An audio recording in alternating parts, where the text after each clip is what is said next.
กราบสบายดีเนาะมื้อนี้ทางลูกหลานเองก็ได้มาเอางัวขึ้นมาเนาะมาเบิ่งสวนหญ้า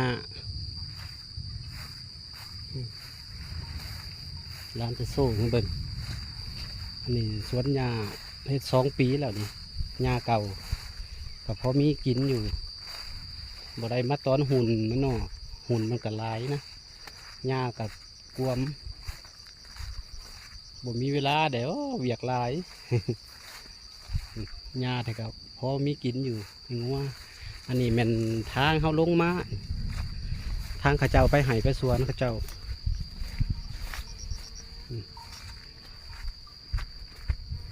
หญ้าแต่ก็มีอยู่เนี่ยครับไปพุ่นเนี่ยมือใดกันเวลาว่างก็จะได้มาโละฟันหญ้าอีกหญ้าแท้พอมีอยู่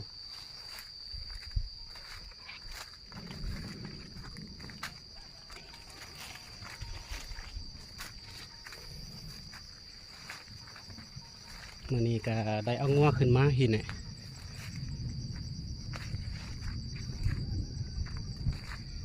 มาสวนหญ้า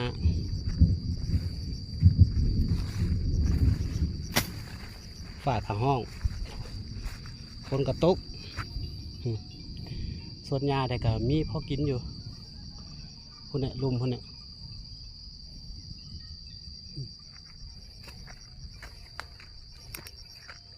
เอางัวขึ้นมาแล้วนี่ตัวหนึ่งมันอยู่เทิงคนตัวแม่มัน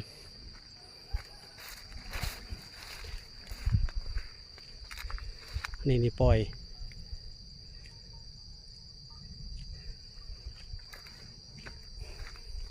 มันโลกิน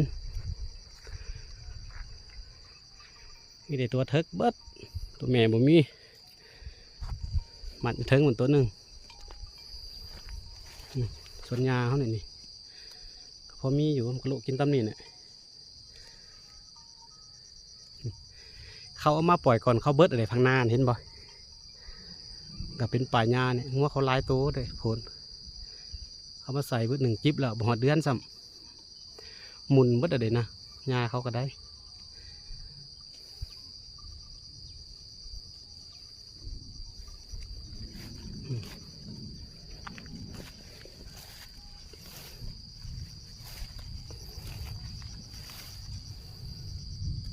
เดือนหนึ่งก็เลื่อมแล้วนี่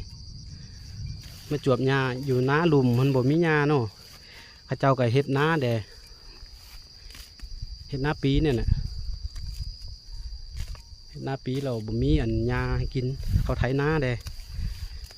เขาก็มีสวนหญ้าเด้เขาเอาคืนมาพี่เอามาปล่อยใส่สวนเขา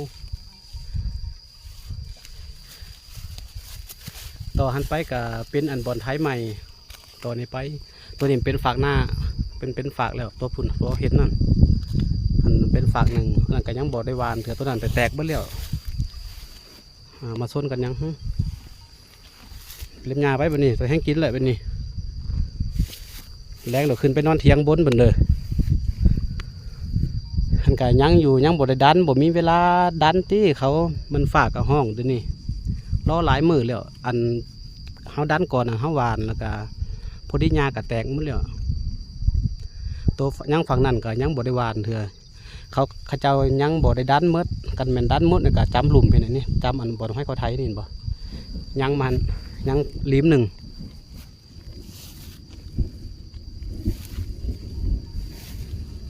เล่ม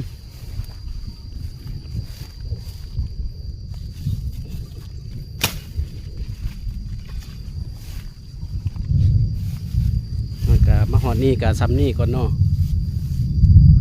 มันน่าทายอีก